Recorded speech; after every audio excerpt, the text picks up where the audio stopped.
ऐसा ये नीचे लो ना थोड़ा। कल्याण रोड पे मंदिर मस्जिद या लोगों को जो घर है उसको कोई भी अफेक्ट नहीं होना चाहिए, किसी को कोई भी डिमोलिशन नहीं होना चाहिए।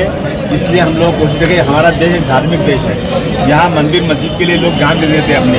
मुख्यमंत्री से बात हुई, एकनाथ शिंदे साहब से बात हुई, आज कमिश्नर से बात हुई, उन्होंने वादा किया, आश्वासन किया है कि कोई भी मंदिर मस्जिद या किसी चीज़ को कोई नुकसान पहुँचेगा नहीं।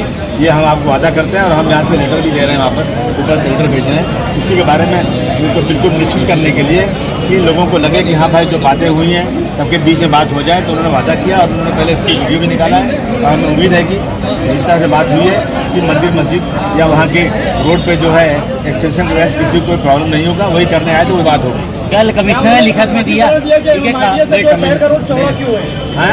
शहर का रोड MMRDA के रोड से चौड़ा क्यों? इस पर कुछ सब लेटर दिया उन्होंने, सब लेटर लिया उन्होंने कि मैं सब आपकी जो कंप्लेन है मैं देखता हूँ, इसमें मैं स्टडी करूँगा और आपको बताऊँगा। मराठी मध्ये हिंदी में फर्क क्या है? मराठी चॅनलला अरे मी मराठी बोल सकतो, परंतु मराठी की जरूरत क्या है? भिवंडी है, बोले हाँ बोला। डेवलपमेंट प्लान में जो लेन देन हुआ, जो लोगों का डाला निकाला गया, उस पर आपका क्या कहना? नहीं, मैंने कहा ना ये कमीशन नहीं थे, पहले दूसरे कमीशन थे। नहीं, इनके भी रिजिम में 3 महीना लेट इन्होंने जो डेवलपमेंट प्लान यहाँ आया था ना, यहाँ के कुछ बिजनेसमैन, यहाँ के कुछ जो हैं वो जो हैं सिर्फ 420 करके पैसे कमाए या दलाली करके यहाँ पर इन लोगों ने बहुत सारे लोगों की ज़मीनें जो डेवलपमेंट प्लान में नहीं जानी थी वो डलवा दिया। उनका ब्लड प्रेशर बढ़ गया और बुला के उनसे पैसे लिया, उनका फिर निकाल दिया। तो मैंने कहा कि इसकी इंक्वायरी होना चाहिए। मैं CM को लिख भी रहा हूँ कि इसकी इंक्वायरी की जाए कि जो डेवलपमेंट में जगह पहले आई थी और जो निकली तो उसमें कितने पैसे लेके निकाली गई जगह वो, और ऐसे इस तरह से जो हो रहा ना इसके ऊपर सख्त कार्रवाई होना चाहिए। SIT की मांग करेंगे क्या? SIT की मांग करेंगे क्या सरकार से? SIT इस पे बैठा? हाँ बिल्कुल, मैं तो मांग कर मैं पहले से कह रहा हूँ और कमिश्नर से बात हुई है कि आपने जो कहा है ना, आप 10 दिन के अंदर हमें ऊपर बात कीजिए। आपने जिस तरह वीडियो निकाला उसको हमको 10 दिन के अंदर हमको लिखित आप दीजिए। रोड में अलाइनमेंट चेंज किया, रोड का अलाइनमेंट चेंज किया इन्होंने कई जगहों पे शहर में रोड का ये अलाइनमेंट। सारी चीज़ें आज इन्होंने दिया है। शहजाद जो है ना, शादाब ने अभी पूरी चीज़ें बहुत मुकम्मल तरीके से इन्होंने उसको समझा के दिया हुआ है और इन्होंने कहा मुझे टाइम दीजिए। अभी हमारे कमिश्नर साहब नए आदमी हैं, अभी इनको तजर्बा नहीं, उन्होंने गर्मी सर्दी अभी तक बर्दाश्त नहीं किया है, इसलिए मैंने इनको थोड़ा छूट दिया कि चलो ठीक है भाई, इससे बात कर लेते हैं। अब इन्होंने इतनी पुलिस बुला कर रखी, क्या कोई आंदोलन हो रहा है क्या? डेलीगेशन आ रहा है, डेलीगेशन से मिलने के लिए इतनी सिक्योरिटी की जरूरत क्या है? क्या इससे पहले बताया गया क्या कि बहुत बड़ा आंदोलन होने वाला है? इस तरह नहीं तो आंदोलन बाकी आंदोलन, अरे आंदोलन करना होता तो हम चिल्लाते ना आंदोलन कर रहे आ रहे हैं। अब आप निपटो, आप आंदोलन की बात थी, एक डेलीगेशन को मिलाना था ताकि उन लोगों को इत्मीनान हो जाए जिनके घरों, मंदिरों, मस्जिदों को डिमोलिशन की बात थी, जो आश्वासन आपने दिया वो सबके सामने बोलिए और लिखित दीजिए बस। भाई आप पूछ लें लिखित बातें यहाँ पे है। एक तो मेट्रो प्रकल्प है जिसको अंडरग्राउंड किया गया है और उसके बाद में एक डेवलपमेंट प्लान है जिसके तहत जो है डिमोलिशन किया जा रहा है। अब यहाँ पे जो इसके पहले हमदार साहब ने ये बोला था कि बोले कि मेट्रो के लिए तो टूटेगा ही, फिर चाहे आप डेवलपमेंट प्लान में उसको रुकाओ लेकिन मेट्रो के लिए तो टूटेगा। तो आखिर यहाँ पे आखिर क्या तय हुआ?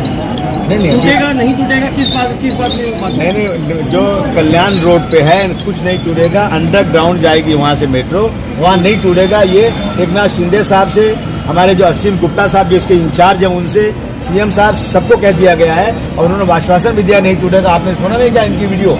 इन्होंने कैसे, इनको अथॉरिटी क्या बोलने की? जब इन्होंने बोला है तो कुछ सोच के बोला होगा।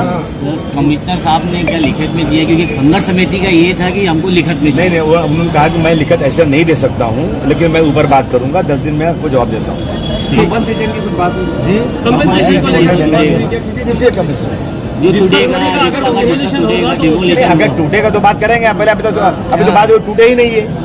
टूटेगा, जब टूटेगा तो बात करें, लेकिन हमारी कोशिश टूट नहीं पाए। काय सांगणार ज्या पद्धतीने आज संघर्ष समितीचे अध्यक्ष आणि तुम्ही महानगरपालिका यांच्याशी अधिकाऱ्यांशी बातचीत केली, काय सांगणार? कि मराठी बोलना जरूरी है क्या? मराठी बोल सकते द्या ना सर। मराठी बोल सकते, ये मराठी बात जब दिल्ली में जाएगी तो सुन नहीं पाएगा। कल यूपी में कुछ मैं यूपी में जाएगी मेरी बात तो कोई समझेगा नहीं। ऐसा है कि सारी बातें मैंने बता दिया आपको कि संघर्ष समिति मिली इनसे आज अच्छी तरह से, और इनसे नहीं, इनसे पहले मिलने के पहले सीएम से मिली, असीम गुप्ता साहब से मिले और एकनाथ शिंदे साहब से मिले और ये आश्वासन हुआ है कि आपका कोई भी मंदिर, मस्जिद या कोई भी जगह वहाँ डिमोलिशन नहीं होगा। बस देखिए, कुछ दिन पहले एक वीडियो वायरल हुई थी जिसमें म्यूनसिपल कमिश्नर ये कह रहे थे कल्याण रोड पे धार्मिक स्थान को तोड़ा नहीं जाएगा। इसी संदर्भ में आज आदरणीय आमदार अबू आसिम आजमी साहब के नेतृत्व में कल्याणपुर व्यापारी रहवासी संघर्ष समिति वो धार्मिक स्थल बचाओ समन्वय समिति का एक शिष्टमंडल माननीय म्यूनसिपल कॉरपोरेशन के आयुक्त साहब से मुलाकात किया है। हमने लेखी स्वरूप में उनसे मांग की है कि आपने जो वक्तव्य वीडियो में कहा है वो आप राइटिंग में दीजिए, एक आदेश की शक्ल में दीजिए।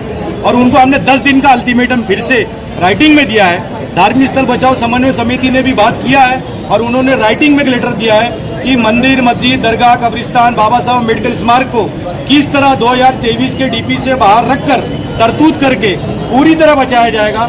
और कल्याण व्यापारी रहवासी संघर्ष समिति ने राइटिंग में मांग किया है कि राज्य सरकार जब 1700 करोड़ रुपया खर्चा करके जिनको बचाना चाह रही है, आप किस नजरिए से उनको तोड़कर मुआवजा देने की बात कर रहे हैं। उप मुख्यमंत्री एकनाथ शिंदे साहब जिनको बचाना चाह रहे हैं, आप उनको कैसे तोड़ सकते हो?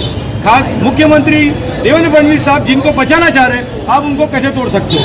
तो कल्याण रोड पर अब देने के लिए कुछ नहीं है, इसलिए हम एक फीट भी नहीं देंगे।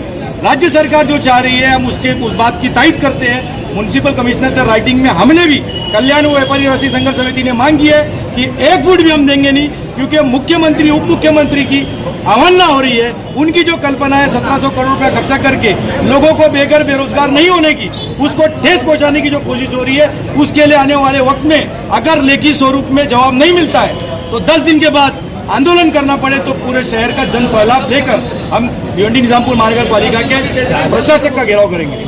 आमदार साहब ने भी कहा, कमिश्नर ने भी कहा और सभी ने यही कह रहे कि मंदिर मस्जिद नहीं टूटेगी। क्या उस मंदिर मस्जिद की आड़ में दुकानदारों की दुकानें बचाने की ऐसी आप लोगों के ऊपर आरोप लग रहे हैं? देखिए, कल्याण व्यापारी रहवासी संघर्ष समिति में जो सदस्य हैं, क्या उनकी धार्मिक आस्था नहीं है? इसीलिए धार्मिक स्थल बचाओ समन्वय समिति बनाई गई कल्याण रोड संघर्ष समिति के साथ मिला के। 2016 से ये आंदोलन चल रहा है, साथ में लड़े यार। अगर डेवलपमेंट की बात करें तो शहर के अंदर आज हिंदुस्तानी मस्जिद जिसको 30 फुट तोड़ा गया, अंदर किया गया, मोती मस्जिद तोड़ा गया है। तो यहाँ पे अगर डेवलपमेंट की बात है तो भी जब रास्ते में आती है तो उसको थोड़ा सा छाटने में क्या सकते? देखिए, नगर ग्राम पंचायत से लेके महानगर पालिका बनते तक कल्याण रोड पे 10-10 फुट 3 बार देकर अब हमारी मंदिर, मस्जिद, दरगाह, दुकान अब अगर 20 फुट टूटती है तो कुछ भी बचेगा नहीं। केंद्र बिंदु बचा है। शहर का डीपी 2003 का खुद म्युनिसिपल कमिश्नर का कहना है कि 90% इम्प्लीमेंट नहीं हुआ। जिसने इम्प्लीमेंट किया, जिस रोड ने शहर के लिए कुर्बानी दिया है, वो सरकार से मांग कर रहा था पिछले 10 साल से कि अब देने के लिए कुछ नहीं है। इसीलिए सरकार ने मंजूर किया ना, 1700 करोड़ रुपए खर्चा करके अंडरग्राउंड किया। वही बात हम समझा रहे हैं म्युनिसिपल प्रशासक को जो अभी नए आए हैं कि सरकार क्या कह रही है, आप क्या कर रहे हो। कृपया बिल्डर लॉबी के फायदे के लिए काम बंद करें।